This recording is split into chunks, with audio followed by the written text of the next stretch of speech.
It's move 24 and Magnus Carlsen plows into his opponent, the King of Iceland, with pawn to h4. But how did we get here, and can he rip open this king? Well, let's rewind. Now this is the European Team Championship, an all-Scandinavian encounter. Norway versus Iceland, and Magnus's opponent is the Icelandic #1. Now I've made an effort here to try and pronounce his name. It's Hjorvar, I believe, Steinn Gretarsson. Very strong player. This is how you should technically pronounce it, by the way. Hjorvar. Okay, but I'm trying not to destroy these things. Work on the pronunciation a bit. Now here Magnus goes for pawn e4, and so no dabbling in the opening with silliness. He's going solid, and after knight c6 we see a Roy Lopez on the board. So a6 drives back this bishop, knight f6, and now castles is the main move, but Magnus goes d3, also very popular, immediately defending the pawn, stopping any kind of open Spanish game. We get bishop c5, the most aggressive deployment of that bishop.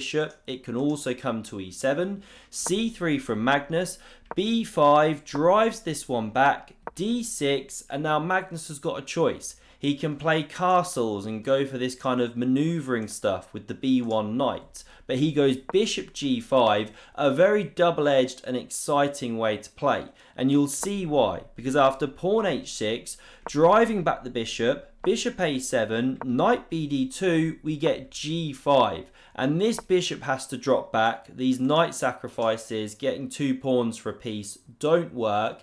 And now, is this good or bad for white? That bishop is kind of entombed, biting on granite, right? But black has left some weaknesses behind, you know, the light squares in particular. So this is the strategic battle. Queen e7 now played. Magnus goes knight f1, heading for the promised land. We get bishop e6, and of course you do not capture that one. Pawn recaptures and you plug the hole. So Magnus goes knight e3, and now you can take this bishop straight away. We see that one played later in the game.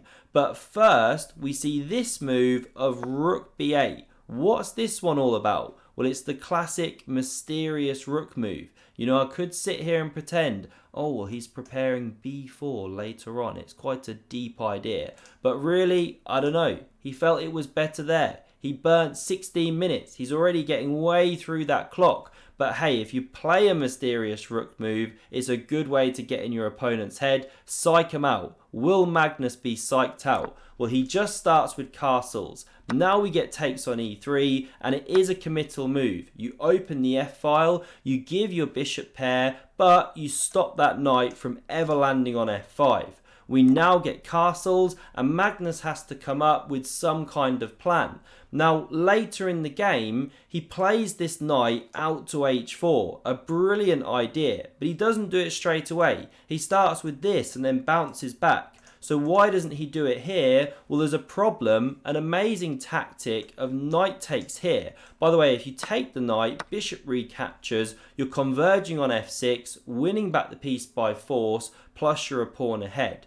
But the trick here for black is knight takes on e4, and you can't now play knight f5 because that bishop covers the square. So after captures, black is doing really fine. So we come back here. Magnus starts with knight d2. Ideas of queen f3 and pawn h3 in the air, that kind of thing. So bishop g4 was played, queen e1, but now bishop h5, rerouting to a new diagonal. But Magnus now bounces back with the knight, and black goes wrong with king g7. This whole maneuver combined with the king move, not precise, because now knight h4 has come on the board, and Magnus has outmaneuvered his opponent here. So we see bishop g6, covering the key square so that after check you can take, and of course you recapture with the rook to keep this huge pressure now going down the f-file. And look at that bishop, and it just gets better because after knight d7,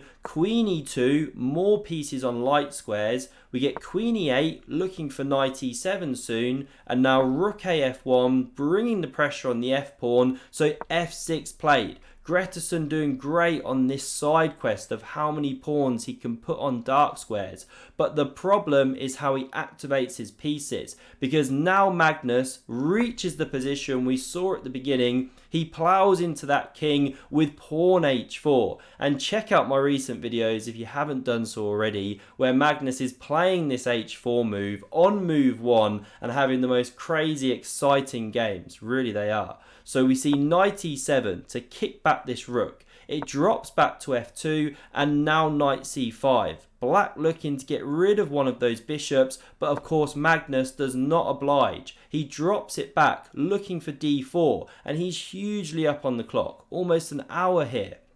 So knight g6 played, going after the h-pawn, and Magnus pushes on, kicks back that knight, and often you don't want to close the position when you've got bishops. You know, bishops, they want open lines. You want the board open for them to zoom around like lasers. Knights like to maneuver in these closed positions, etc.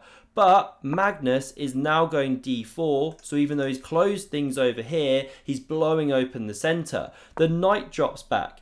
Bishop b3, look at that piece, scything down the diagonal. The king is in trouble. So we see rook d8, another mysterious rook move. Gretarsson, the king of mysterious rook moves.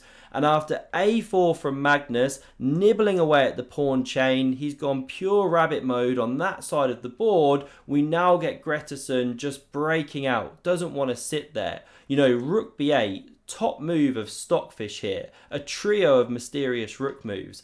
But f5 now played, just desperate for some kind of play, but it's not good because the pawn captures here and you're opening lines for these snipers. Now we see knight takes, the pawn takes here, and this is a pawn sacrifice because the king now comes to f6. Gretarsson taking that king for a walk, Magnus-esque style.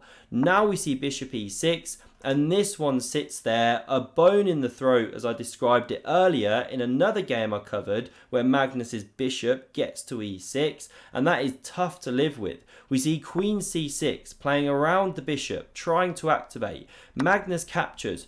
Queen takes, but he doesn't go now for the exchange. He drops back. As a general rule of thumb, if your opponent's got the weak king, you want to keep the queens on the board and attack. Now we see a5, looking for a clamp with a4. So pawn b3 played, preparing to slide the rook to a2 as well.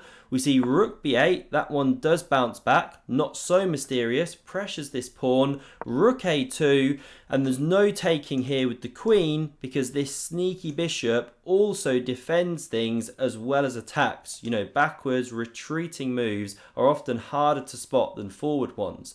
We now get this knight hopping into c6, and Magnus plays a committal move. e4 at first looks a bit ugly, you know, somehow weakening, but he wants to activate this bishop, and after check, black actually helps him. You know, not the best. The computer wanted queen d3 there, but who wants to go for those kind of things? You want to look for tricks and checks, right? You're low on the clock, a minute to go on your time. So we see bishop f2 from Magnus, and this is awesome because he's sacrificing a pawn. And after rook c2, he's just fully activating these pieces. So the queen goes and sits on b4 here, and now we see the bishop nudging back to d5, pressuring this knight, and it's not easy to defend.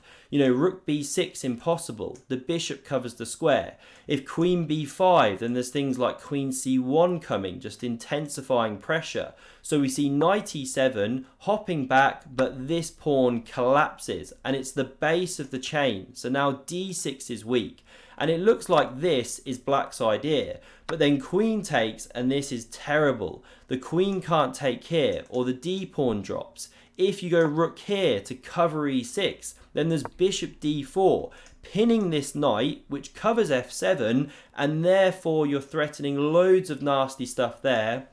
Look how these pawns contribute to the attack. So you can't take the bishop on d5. Rook fc8 was played, and Magnus slides to the left. Sounds like that cha-cha slide song, doesn't it? So he keeps the rook on the 7th, wants to keep attacking. This one invades, looking for active counterplay. Still Magnus is an hour ahead, even after time control. And now this is a fantastic move.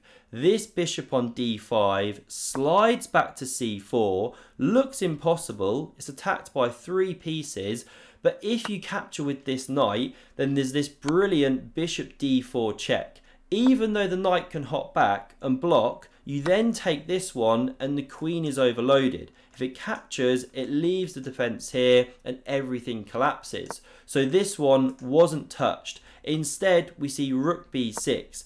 Black is actually really short of moves when you start digging on the lines. Now this one adds some defense here, but now Magnus, he doesn't even capture that rook, which was possible. He plays bishop d4, the best move, and look at that for a picture. I mean, that is a bishop pair in action, bishop pair and a half. So finally, black just cannot live with it. You know, the rook's attacked, what to do? Takes on c4 played, the pawn recaptures, knight c6, forking, rook and bishop, but Magnus slides this rook to the right just to finish the song. He's now pressuring this pawn here, and what to do? There's nothing. You know, top engine move is take, queen recaptures, but you can't stop this pawn from collapsing. No knight f7, it's pinned. Sure, you can go rook c6, counter attack here, but the attack rages on. This is just one sample line and the f pawn starts running. You know, even if you give something here, this is one sample line checkmate,